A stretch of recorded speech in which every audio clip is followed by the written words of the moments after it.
Salam, xoş gördük. Bugün ikinci dərəcəli üzvlərdən olan təyin mövzusu ilə qarşınızdayıq. Deməli, təyin cümlədə isimlə və ya ismin xüsusiyyətini daşıyan sözlərlə ifadə olunan hər hansı üzvü izah, yəni təyin edən ikinci dərəcəli üzvə təyin deyilir. Təyinin də adına göstərdiyi kimi təyinin işi nədir? Təyin etmək. Nəyi təyin etməkdir? Hər hansı üzvü. Deməli, təyinin sualları necə, nə cür, hansı, neçə, nə qədər, neçənci. Fikir verirsiniz, burada say və sifətin sualları yer alıb. Suallarından birinə cavab verin. Məsələn, Vahid intizamlı şagirddir. Necə şagirddir intizamlı? Küçədə 20 ev var. Neçə ev var? 20. Çalışqan şagirdlər gəldilər. Hansı şagirdlər? Çalışqan şagirdlər. Digər cümlə üzvlərində olduğu kimi təyinin də ifadə vasitələri var. Deməli, təyinin nə ifadə oluna bilir? İsimlə, sifətlə, sayla, əvəzliklə, zərflə, feili sifətlə, ismi birləşmələr və ya mürəkkəb adlarla, daha sonra feili birləşmə ilə, frazeoloji birləşmə ilə, qoşmalı söz və söz birləşməsi ilə. Baxırıq isimdən ifadə olunanlara. Anasına qızıl üzük aldı. Baxın, bir dəqiqə. Qızıl üzük aldı. Baxın, isimlə ifadə olunanlara. Qızıl nədir? Qızıl müstəqil olaraq isimdir. Sadəcə burada necə sualına cavab verib bir sifətləşib cümlədə. Amma müstəqil olaraq qızıl nədir? İsimdir. Daha sonra onun əlində xəz palto var. Xəz də bildiyimiz kimi isimli, sadəcə burada nə edib? Sifətləşib, təyin olub. Sifətlə. Qadınsız ev soyuq olar. Necə ev qadınsız? Bir də ki, qadınsız hansının hissəsidir? Sual. Sifətdir. Bu alovlu sözlər ürəyimi dağladı. Hansı sözlər? Alovlu sözlər. Daha sonra sayla. Məndən işıq alır 1000 şəhər, 1000 kən. Nə qədər şəhər? 1000. Nə qədər kən? 1000. Çox kitablar oxudu. Nə qədər kitablar? Çox. Sonra əvəzliklə bizə bu dağ, bu dərə təslim olsun. Hansı dağ? Bu dağ. Hansı dərə? Bu dərə. İşarə əvəzi ilə ifadə olunub. Bəzi adamlar eqalarına qalib gələ bilmirlər. Hansı adamlar? Bəzi adamlar. Sonra zərflə. Yuxarı otaq sərin idi. Aşağı yuxarı nədir? Yer zərfidir. Hansı otaq? Yuxarı otaq sərin idi. Aşağı məhəllə qalib gəlir. Hansı məhəllə? Aşağı məhəllə. Feili sifətlə. Kömək edən dostlarını çağır. Hansı dostlarını? Kömək edən. Baxın uşaqlar. Burada tərkib əmələ gətirməyib. Diqqət eləyin. Tərkib əmələ gətirməyib. Niyə? Çünki kömək etmə mürəkkəb feil. Baxın. Ol, et, bil, qıl tipli feillər mürəkkəb feil yaradır. Bunlar tərkib yaratmır. Kömək edən bir yerdə bir mürəkkəb feildir sadəcə. Kömək edən dostlarını çağır. Hansı dostlarını kömək edən? Yatmış körpə oyandı. Hansı körpə? Yatmış körpə. Sonra ismi birləşmədən mürəkkəb adlı. Xalq artisti Niyaməddin Müsəyev oxuyurdu. Oxuyurdu kim? Niyaməddin Müsəyev. Hansı Niyaməddin Müsəyev? Xalq artisti. Uyusun dağların maralı Göygöl. Ne etsin? Uyusun nə? Göygöl. Hansı Göygöl? Dağların maralı. Məktəbin direktoru Akif müəllim çıxış etdi. Çıxış etdi kim? Akif müəllim. Hansı Akif müəllim? Məktəbin direktoru. Bu da nədir? İsmi birləşmədir. Feili birləşmə bizim oxuduğumuz. Daha sonra feili birləşmə. Bizim oxuduğumuz əsərlər budur. Budur nə əsərlər? Hansı əsərlər? Bizim oxuduğumuz. Baxın, bizim oxuduğumuz. Feili birləşmənin qaydası necə idi? İkinci tərəf nə olmalı idi? Feilin təsvirlənməyən formalarından biri olmalı idi. Biz də ikinci tərəfdə bunu gördüyümüzə görə burada təyin feili birləşməli ifadə olunur. Sizin yazacağınız suallar maraqlıdır. Maraqlıdır nə? Suallar. Hansı suallar? Sizin yazacağınız. Yenə baxın feili birləşmə. Xalq sizə əlvan buludlar üzərində uçuşan mələklər kimi görünür. Nə edir? Görünür. Nə? Xalq kimə? Sizə nə kimi görünür? Mələklər kimi. Hansı mələklər kimi?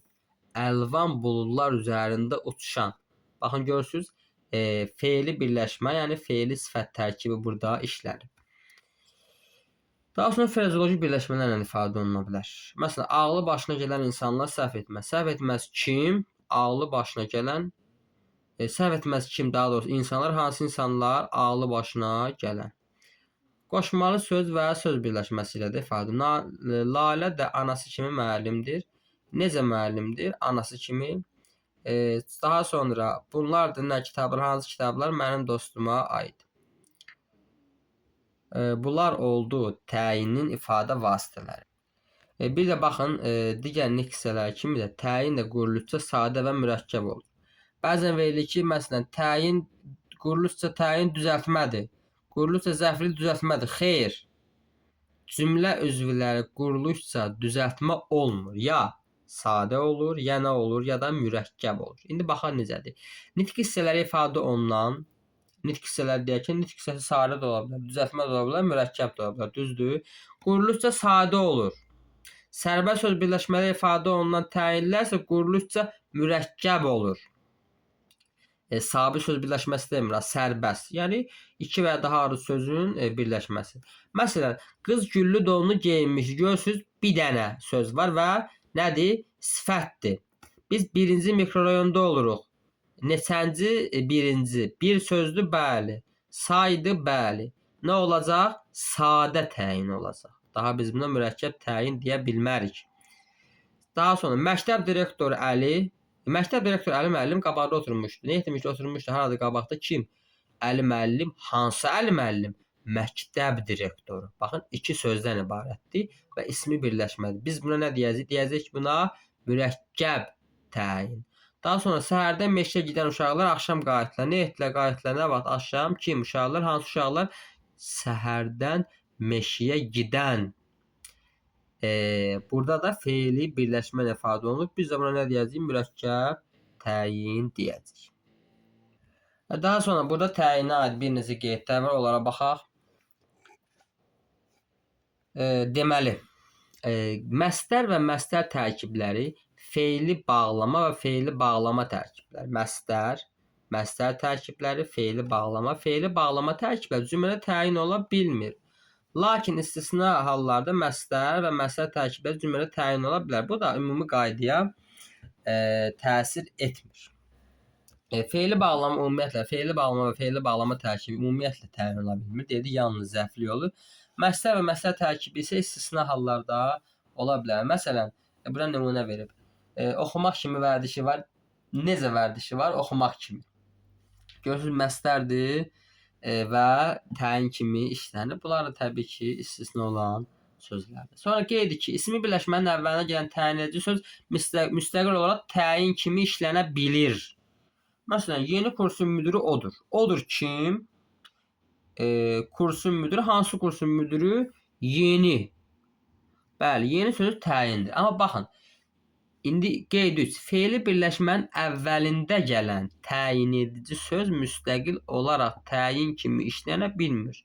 Səbəb? Çünki baxın, bu söz fe'li bağlama şəkilçili söz özündən əvvəlki digər sözlərin hamısının özünə nə edir? Tabe edir. Ona görə biz yenini burada ayrı işlədə bilmərik. Gəldi kim? O. Nə zaman? Yeni kurs açılanda. Bəli. Yəni burada yeni sözü təyin deyil. Tərkibə daxildir. Ayrıca sintaklı təhlil edilmir. Edilsə nədir? Səhvdir. Təyin bütün cümlə üzvləri ilə özü daxil sintaktik əlaqəyə girə bilər. Bəli, yəni təyin mübtədaya, tamamlığa, xəbərə, zəfliyə, hətta təyinin özünə də aid ola bilər. Digər cümlə üzvləri ilə əlaqələndə sintaktik əlaqədə aslı tərəf olur. Bəli. Təyin digər cümlə üzvləri ilə əlaqələndə nə olur? Aslı tərəf olur. Məsələn, yuxarı küçədə toylu cümləsində yuxarı sözü təyindir, zəfliyə tabedir. Hansı küçədə? Yuxarı küçədə. Baxın, küçədə zəfli idi, yuxarıda təyin. Yuxarı sözü küçədə sözü nədir? Tabedir. Daha sonra qeyd 4. Bəzən təyinlə sintaktik əlaqələnə bilər. Bu zaman təyin əsas tərəf kimi çıxış edə bilir. Məsələn, qırmızı donlu lalə mənim rəfiqəm cümləsi donlu sözü sintaktik əlaqədə həm əsas, həm də aslı tərəfdir. Donlu lalə. Donlu həm mübtədaya aslıdır, həm də qırmızı donluya aslıdır. Burada donlu sözü sifəti təyin olaraq həm aslıdır, həm əsas tərəfdir. Buradan belə bir qayda çıxarırıq ki, hər hansısa bir testdə qarşımıza desə ki, təyin heç vaxt əsas tərəf olmur, səhvdir. Çünki bura nümunədə də gördük ki, təyin üçün əsas tərəf ola bilər. Bəli, mövzumuz bu qədər. QTR dedik. Gələn dərsdə görüşmək ümidi ilə. Sağ olun.